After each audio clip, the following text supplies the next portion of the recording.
Ani waan meeshaatu waliin wallaalchise jechuudha. YouTube kanarra gisee seenamu wanti hojii, wanti hojjetamu, wanti dhagahamu, wanti ijaan argan waan nama jibbisiisu qofa wallaahi laazim waan nama gaddisiisu. Mee warri akka hiyyaa bakka gaafii isinitti ta'e jechuudha. Dubbii Roozaa kun haga tokko mee waliin kanaas of nu ta'a baay'ee haasawuu osoo hin taane bakka jechuun waan gaafii nama ta'e waan walii namu wallaalchisu dhugaasuuf isaa addaan hin beekamu. Mul'atu ammallee tajaajila mudate as bahii mul'atu maatii keetii yaaddu silati yoo ka lubbuun ka jiraatu taate kuno viidiyoolee gadi isinii isaanis tuudha viidiyoon isinis jira isin irratti ergite viidiyoon isinis jira barreeffama isin irratti ergites kun barreeffama kana jechuudha laala barreeffama kanallee jechuudha. Akkuma viidiyoonis hin jira jedhetti jechuudha. Ana osoo viidiyoo san gadiin dhimme duratti viidiyoo san gadhiisuun kan suuraa kana gadhiisuun baay'ee tokko natti ulfaatee jira jechuudha. Haa ta'u isin maan as baatee ni haa mul'atu jedheeti jechuudha. Ka waan kana marii godhaa jiru. Viidiyoo san yoo gadhiisee viidiyoo suni viidiyoo baay'ee tokko garaa nama nyaatusii jechuudha. Ammallee viidiyoo san yoo ka gadhiisu taate namni wal fixa namni walitti bu'a jechuudha. Viidiyoo san gadi hin dhiisu. Yoo isin gadhiise naan jettan gadhiise garuu viidiyoo san yoo gadhiise jechuudha namni waliin dhiisu namni walitti bu'aa namas walitti buusuu hin barbaanne suuraa jechuun suuraa isinitti garsiise kana jechuudha isinitti garsiisuu hin barbaanne garuu isin maan as baatee haa mul'attuufi jechuudha. Assalaamu alaikum warahmatullahi wabarakatuh. Akkam nagaa jirtanii hordoftoota kiyya jaalatamuuf kabajamoo akkam jirtan fayyaa keessanii. Alaamaan isaa namni keessa maal fakkaata dalagaan akkamii afyaan akkamiin jaana bira bareeda alhamdulillah. Isinirraa badee jirraan hin beeka guyyaa 3-4 akkas karaa deemee ture. Wallaahi laazim waa'ee yuutuubii kana osoo irraa jechuun yuutuubii kana irratti soomnillee dhugallee dhartillee akkasuma wanni bareennillee akka dalagamu osuma beeku dubbii Roozaatuun wallaahi laazim dunia addesite. Bakka YouTube kana baay'ee seenee fayyadamu gizee waa gadhiisu malee jechuudha biizii dhiqqoodha. Garuu isin eeguu fi ilaala hin seene ilaala maaluma jedhan maaluma irra gayan jedheetiniin jechuudha. Bakka jechuun bakka wantummaan YouTube kana irratti dalagamu baay'ee takka namatti hin tolu wallaahi laazim baay'ee takka jechuudha. Bakka namni dhugaa soba isaa akka jechuun nama wanti baduu isii kun dhugallee yoo ta'e wanti YouTube kana irratti arginu wanti YouTube kana irratti ijoolleen teenya dalagdu waadha manaatiif abbaa manaa jedhanii wanta isirra dalagamu view ilaaluudhaan wanta bakka namatti hin tolle tanuma keessa immoo dhugallee yoo uumamte wanta nama amansiisne dalagama jechuudha. Wallahi dubbiin Roozaatuun hedduu takka na addistee jirti ana.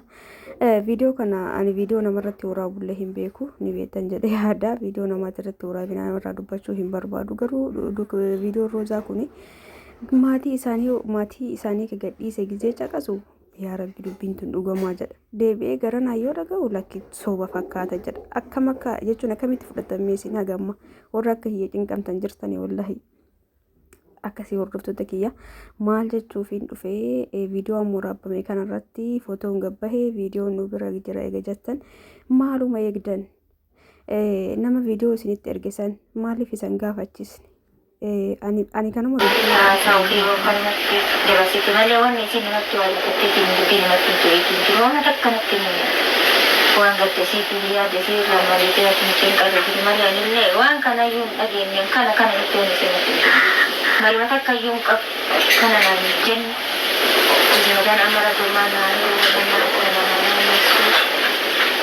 kanuma malee waan isin kana naan jettee marii isin nama jettee waan kanaa dhabitti natti haasofte jechuun natti haasofte sirriidha hin dubbadha waan dubbadha jechuun waan isin natti jedhiin maanuma fiitu obsa fiitu ni deemtu malee marii namaatti hin deemtu. Kanuma kana jettanii warri namoonni agartanii gaafa dhunaan jettan isin duras gaafadheetiniin jira jechuudha haa ta'u malee agartee ni akkanatti jettee mee namni martuu haa amanu jechaa barattee isinillee haga tokko waa xinxaltan jedhee yaada. Eega viidiyoon Roozaan haala gaariirra hin jirtu viidiyoo badaadha viidiyoo nama rifachiisuun naa ergame jedhame bilbila san lookeeshiniin hordofamee bira gahamuun ni danda'a yookaan namuma viidiyoo namatti ergee fi namuma suuraa namatti erge san gaafachuudha jechuudha namni sun eessan akka bira ga'e himuu danda'a waan ta'eef moo osoo akkanatti ilaaltan osoo ittiin tunillee kan miidhamtu taate osoo meesiif ni cadhistanii YouTube irratti viidiyoo qofa gadhiisuun bu'aa qaba jedheetii yaadu dhiifama guddaa wajjin. Kanaaf maaliif gara formataan deemamne ree? Egaa viidiyoo argitan, egaa suuraa argitan maaliif YouTube qofa irratti kana gadhiisuun maal bu'aa qaba?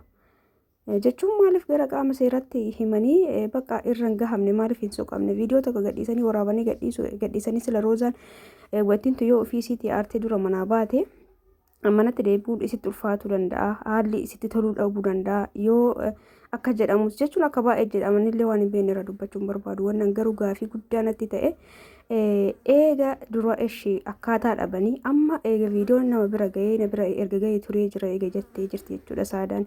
Kanaaf eega viidiyoon si bira ga'e eega suuraan si bira ga'e maaliif gara qaamatti dhimmi ilaallatutti geeffame maaliif hin barbaadamne lookeeshiniidhaan irra gahuun ni danda'ama bilbila abbicha sitti ergee sanni jechuudha.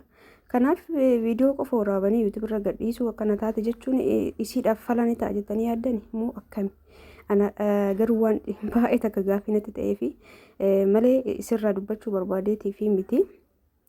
Eega as geettanii eega malkata akkana yookaan immoo haga takka roozaan bakka takka jiraachuu isii beektanii jirta jechuudha. Kanaafuu maaliif gara itti aanutti hin deemne maaliif cadhistanii osoo jidduu kanatti illee kan miidhamtu taate haga takka osoma malkata yookaan immoo haga takka jechuudha akka bakkooyii jirtuu fi akka miidhamaa jirtu akkasii haasofni keessan kan ibsu. Kanaafuu maaliif ree miidhama isiitirraa akka dandamattu maaliif hin qaama seeraatti himtanii maaliif hin barbaachisne yookaan nama viidiyoo isinitti ergesanittuu maaliif dhugaa akka dubbatu hin taasifne maaltu eeggamaa jiraadhaan gaafii natti ta'e wallaahi laazim jechuun ani dubbatullee hin barbaanne garuu mootu wanti dubbatamus nama dubbisa jechuudha. Ani waan dhimma namallee irraa sa'uu hin barbaadu garuu maaliif formaanni osoo godhamuu fi danda'u maaliif cadhistanii isiidhaan as bahii yoo asba'uu isiin kan hin dandeenye ta'e bar osoma kanatti dhageettan viidiyoo isillee osoma argitan akkasiin miidhamtu bakka itti dhiisaa jirtanii jechuudha. Kanaaf maaliif gara qaama dhimmi ilaallatutti dabarsitanii nama viidiyoo isinitti ergisanis akka inni dhugaa baasu maaliif hin taasifne gaafii kiyyaa jechuudha. Maaliif yeroo wanti yeroo itti kennamuu qabuu fi wanti yeroo itti kennamuu qabne ni jira mire isiin miidhama keessa jiraatu isaa viidiyoon eega isinii ibse suuraan eega isinii ibse tariitii suuraan kun ka ammaa ta'a ka duraanii ta'a Allah walam hin beeknu anatti wanti akkananillee akkuma natti fakkaatetti jechuutti jira akka nama tokkotti jechuudha. Kanaafuu akka miidhamaa jirtu akka haala bareedaa irra hin jirre eega hubattan maalii fi cadhistan asirratti immoo viidiyoo gadhiisuun furmaata maalii qaba?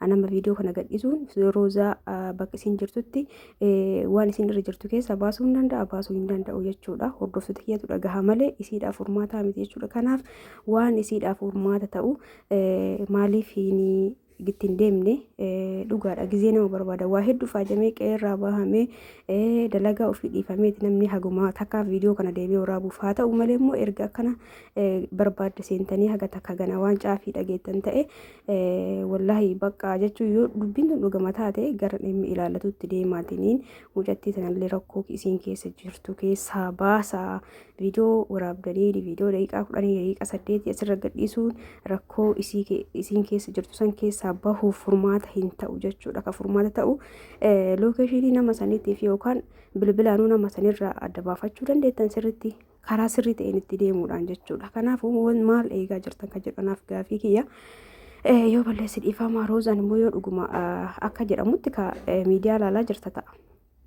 Suuraa kana kaateetti macheen kan ammaa erguutu yoo namni biraa sun nama itti ergitellee namni isaanii erge suni suuraan kun roozaa biraa kan ka'umsi roozaa bira jechuudha yookaan ammallee ta'e. Kanaafuu yoo ilaalaa jiraatte akka namni hin dararamne maatiin kee akka hin dararamne kana caalaa namni hunduu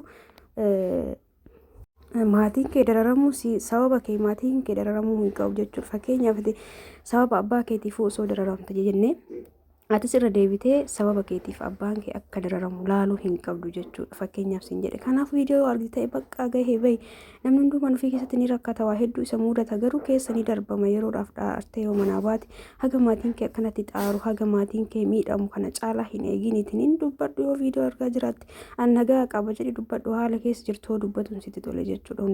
Hundumaafuu rabbiin bakka jirtutti siyaa eegu rabbi waan jabaatti hunda siyaa laaffisu wallahi an kanuma jechuu barbaade waan biraa dubbachuuf miti kaniin as bahe namni mootuu isii barbaadutti jirtanii haala seera qabeessa ta'een osoo barbaadanii bareeda jedheetii yaada isiifillee bu'aa akka qabu isiniifillee dadhabbii kan hir'isu karaa saniini malee viidiyoo qofa waraabdanii gadhiisuun isiniifis dadhabbii keessaniifis homaa bu'aan qabu jechuudha. Kanaafuu karaa seeraatiin haala seerri deemuudhaan osoo barbaadanii bareedaadha jedheetii yaada jechuudha. Wanti balleessi yoo jiraate dhiifama guddaa an nama kamirrattuu viidiyoo waraabuuf miti. Waayisillee wanti an irraa beeku hin jiru garuu akka nama tokkootti akka namummaatitti waan natti dhagahame dubbadhe isa kanatu anillee yaada kiyya ibsadhe jechuudha. Akka obboleettii takkaatti akkanan isin jaa hunduma hoora gammaadha dhaggeeffataa turtan warri akka kiyyaa yaadduftan rabbi keeriyaa godhu du'aayii godhaa fi guyyaan guyyaa gaarii isiniif haa ta'u. Nagahan na ola.